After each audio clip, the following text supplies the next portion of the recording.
Hi, Cindy. I wanted to walk you through this Google Doc just to make sure that I explain a couple things. Okay, so first of all, you will have access to this document through three different ways that you can get to it. One of them is the email that I sent you. The other way is going to be inside Practice Better. You're going to see a link to a protocol. So you just look under protocols and it says your nutrition program. There's going to be a link there to this document. And then the other place is inside FullScript. I placed a link there for it. I also invited you to your Hotmail address, but I don't think you can use it that way. I'm not sure. All right, so here we go. This summarizes everything that I've put together so far, and I'm going to keep updating this document over time as we continue working together because things are going to change. You're going to give me feedback on what's going on, and I'm going to keep modifying things and giving you new resources. So this is just a starting point for us. There's a lot more information here than what you need to get started, but I just wanted to err on the side of too much rather than too little in case you are someone who likes to just move ahead of schedule, okay? But obviously, I'm planning to take you step by step and walk you through everything. So please don't feel that you need to understand all of this and implement everything all at once. That really is up to kind of like your personality. So here we go. First, at the top of the document, I've got your goals. I just want to make sure that we always stay focused on what your goals are, and that way I can help you reach them. We've got your weight at the very top here as your goal, and then we've got other goals including the acid reflux, your gut health, blood pressure, which we didn't get to talk about. It seems to be controlled since we didn't talk about it much, but let's talk next time. Your fatigue, we definitely are going to try to address that the best we can. Brain fog and improving sleep. Here I have a little summary of your lab markers. Granted, it was last year. I would love to get some new lab data. And then you and I can talk about additional testing that I can offer you that your doctor is not able to offer you. Some nutritional and functional medicine lab testing. All right, next here we have the overview of recommendations. Oh, and before I forget, so if a marker is out of range, in the functional range, I put it here in like an orange color rather than a red. Functional medicine has different lab ranges than conventional medicine. And let me just explain quickly why this is important. In nutritional and functional medicine, we try to prevent disease before it happens, but conventional medicine only treats disease once it's already occurred. And what I don't want to do is wait until you already have a disease and then we treat it. I want to catch it before it happens, catch a problem before it happens. So here I've highlighted a couple markers, which I explain later in the document. Your hemoglobin A1C is a 3-month average of your blood sugar. It is elevated according to functional medicine standards. It should be either 5 or below. And at a 5.4, it means that there is some glycation going on in your hemoglobin, and it does mean that you've got some elevated insulin and elevated blood sugar that's persisting at certain times of the day. So we do need to pay attention to that for a couple of reasons. One of them is we don't want you to become pre-diabetic, and the next reason is right now, more urgently, you're trying to lose weight.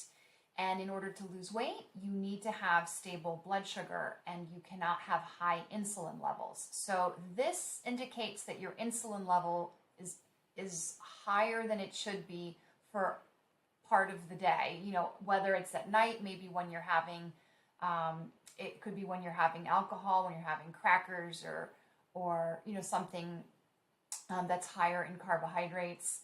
I'm not really sure when it happens, but it's not in the morning because your glucose is in good range in the morning when you're fasting. So to be determined, but that is the reason why that is in orange. And then your TSH, this is a thyroid marker. It's at 2.5. In functional medicine, we want it to be 2.0 or below. It could mean that you have a little bit of a start of a sluggish thyroid. Certainly not a need for medication by any means, but it could mean that we need to support your thyroid through nutrition, through nutrients and minerals. That's why I have that highlighted as well, just so we can nourish your thyroid and just probably get it to a normal, a better, more optimal range in that way.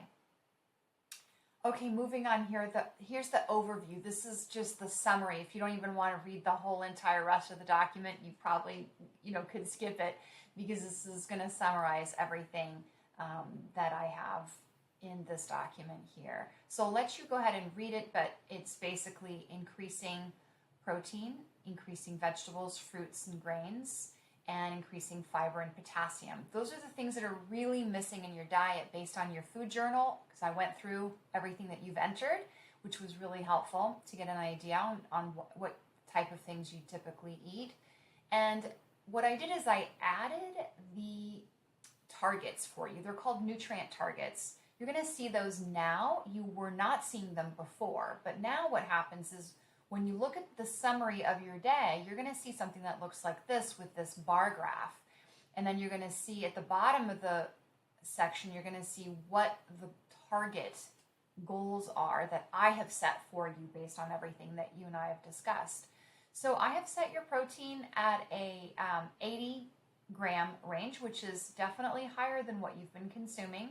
And I'll explain more about that. And then here you can see in yellow 120 gram range for the carbohydrates. It can certainly be lower than that if you'd like it to be, but I don't want you to compromise high fiber foods and nutrients.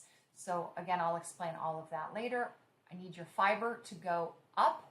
Very, very important for your fiber to come from polyphenol-rich fruits and vegetables, because that's going to feed your microbiome, your gut bacteria.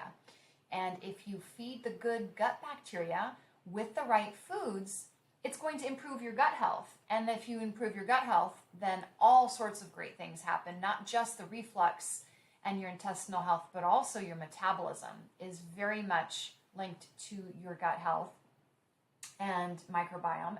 And then the last thing is your brain health is also very intimately tied to your gut health, because the gut is where neurotransmitters are produced, and it's also where the immune system resides. 80% of the immune system is in the gut, so we really want to get your gut healthy. And so I really want a very big focus to be on the gut, which happens to be by eating a better diet. So everything comes full circle. All right, you'll see under the diet category, I have increased protein. This is probably larger amount than you've ever seen for protein amount consumption. The goal here is higher than what you've seen in standard kind of dietetic literature, because I do not want you to get minimum wage type of grams for protein. I want you to get more than what the very minimum requirements are to prevent malnutrition. I want you to get enough so that you can lose weight, you can have more energy, and that your body can start repairing itself. You are losing muscle. Every month that you do not get enough protein on a daily basis, you are losing muscle. And it is really important right now for you to preserve your lean muscle, because this is how your metabolism is going to get improved.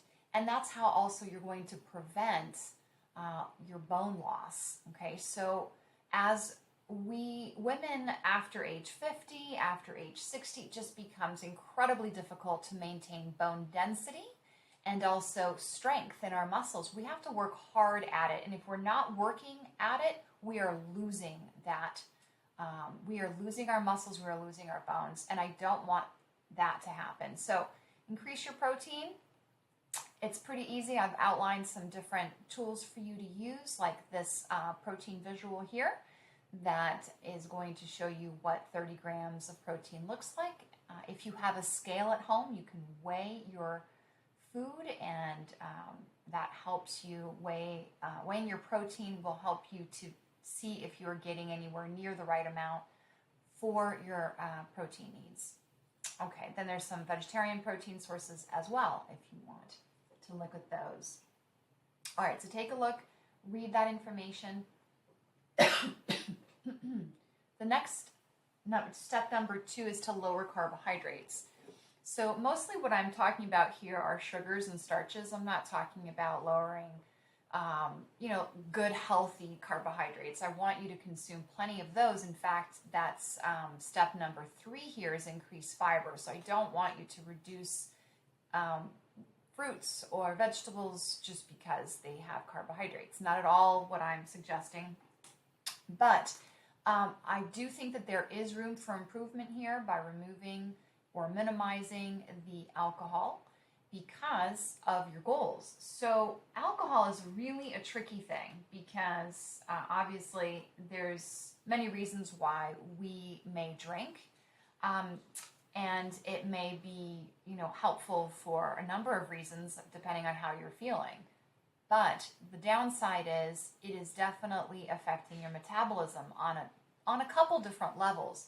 So without getting too detailed on this, there's a large amount of evidence explaining that alcohol is going to slow down the weight loss process for several reasons that have to do with estrogen metabolism, preventing detoxification, and more importantly, even for you, is that it absolutely is linked to worsening of acid reflux. I would love to see you have fewer problems with acid reflux, and I think that the goal of either minimizing or eliminating alcohol would be a worthwhile consideration. And I don't know, you might want to just think of how you can make that happen.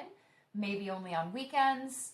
I'm not sure, but limiting the number of days would be a great start to seeing how that affects your metabolism and your reflux. Okay. The next part is just a little section here on explaining how insulin is related to your body fat and how you can lower your body fat with more ease as you lower your insulin. And that's why I'm suggesting a lower carbohydrate diet, because this is a very helpful way to a very effective way to lower your insulin. Here you're going to see A through F. These are recipes that you can get some ideas here. Now you're going to notice when you click on this that it's going to ask you, it's not doing it right now, but it will when you do it. It's going to ask you to type in your email address. Just go ahead and type it in. You're not going to be sent anything. It's just my recipe software that just wants to make sure that it's my client that is accessing the recipes. When you scroll down this list, you can see if anything kind of appeals to you here, like maybe the beef burrito bowl with cauliflower rice. Whatever it is, click on it. You're going to see the photo of the recipe. Scroll down, you're going to see the ingredients. You can change the serving size if you just want 2 servings instead of 4, or maybe if you want to have your family over and make 6 servings. And then you've got the directions right here. All right, so that is how those recipes work. And you can print them as well. You can save them as a PDF, or you can print them, or you can just view them on your phone or online. Now, some of these are PDFs instead of a website. So, for example, this document, you can just take a look, and if it's something that you find is helpful or useful, then you can go ahead and print it or save it on your drive. All right, so I've got all of these resources here for you to look through. These are my low-carb resources. Now, it doesn't mean that you can't have anything else. I'm not putting you, you're not on keto, and you're not on a very low-carb diet at all. You're on a moderate carbohydrate diet. So you can add in some high-fiber foods, and that's step number 3 over here, increase fiber. Your goal is to get at least 21 grams per day. That is based on your age and your gender. and also the fact that you have some gastrointestinal things going on that can be greatly helped using increased fiber. So you can take a look at this fiber visual here. This is a guide to high fiber foods, and not only are they high in fiber, these are foods that are going to help nourish your microbiome. So it's going to feed the good guys that live in your gut. Number 4, increase potassium. So potassium is a really important mineral that is found inside vegetables, fruits, and lentils, and it is really important for your brain health, your energy, your blood pressure. And it is also very alkalizing mineral, so it can help your acid reflux, perhaps preventing it. And it'll definitely help with blood pressure. In fact, I have had some clients who have normalized their blood pressure and did not need their medication anymore just because they increase the potassium in their diet, in their daily diet. Your goal is 4,700 milligrams a day. This will get tracked inside the food journal if you just want to see how you're doing. For example, over here, this is a screenshot from one of the days of your journal, and your day's intake was 1,000 milligrams. Your goal is going to be 4,700. So you got some work to do to get there, but certainly you can get there with time. It just takes having consistent meals, like all 3 of your meals need to have high potassium foods, which happen to be high fiber foods. So it all works out. It should be very doable. Over here, you're going to have a food list. If you like food lists, this is going to be your go-to. You can print this or just view it online. And this is going to have, I'm putting you on level 1. You're on the level 1 diet, weight and wellness reset. And here you're going to have a list of protein foods, and you're going to have a list of vegetables and fruits. And then you're going to also have the healthy fats and oils that you can use for cooking or for cold, for salad dressings, nuts and seeds, beans, grains, legumes. So this, and then page 4 is going to be the rules. These are the program food rules. You can go ahead and take a look at this. It is a great overview of what you and I are going to be focusing on. And we'll cover each of these things every time that we meet. You don't need to become an expert at it overnight, but at least you have the program. You'll have the program ready to go. This is just a quick, easy link to your food journal, the app. This is a link to your supplement plan that I created. Let's go ahead and just take a look at it right now and see, and let me show you. Okay, I don't know if my screen share is going to work on this. If I pull it over. A capsule as well. If you want that, you just have to search for this Therabiotic Complete. Just type in that keyword or those keywords, and you'll find it in the catalog as a capsule instead of a powder. We didn't talk about the Tributyrin Supreme, but this is an amazing gut supplement that I thought of yesterday after we spoke, and I really think it would be fantastic for you in particular. So I added this to your program because we are really going to be working on your gut. And this is a fantastic nutrient which improves your gut health by repairing damage to the intestinal lining that is, from processed foods, alcohol, medications. It's just great. It's great for leaky gut, inflammation. It helps with detox. It helps with proper pH of the gut. And it helps with your blood sugar regulation. I personally take it after every meal, and I have definitely noticed a difference since I started taking it. I have a pretty healthy gut to begin with, but it has really taken it to a new level. So I'm a huge fan of Tributyrin. It's great for the brain as well. It feeds the bacteria that help keep the brain in good shape. I mean, there's some great research on this ingredient product. Now, you and I talked about magnesium plus P5P.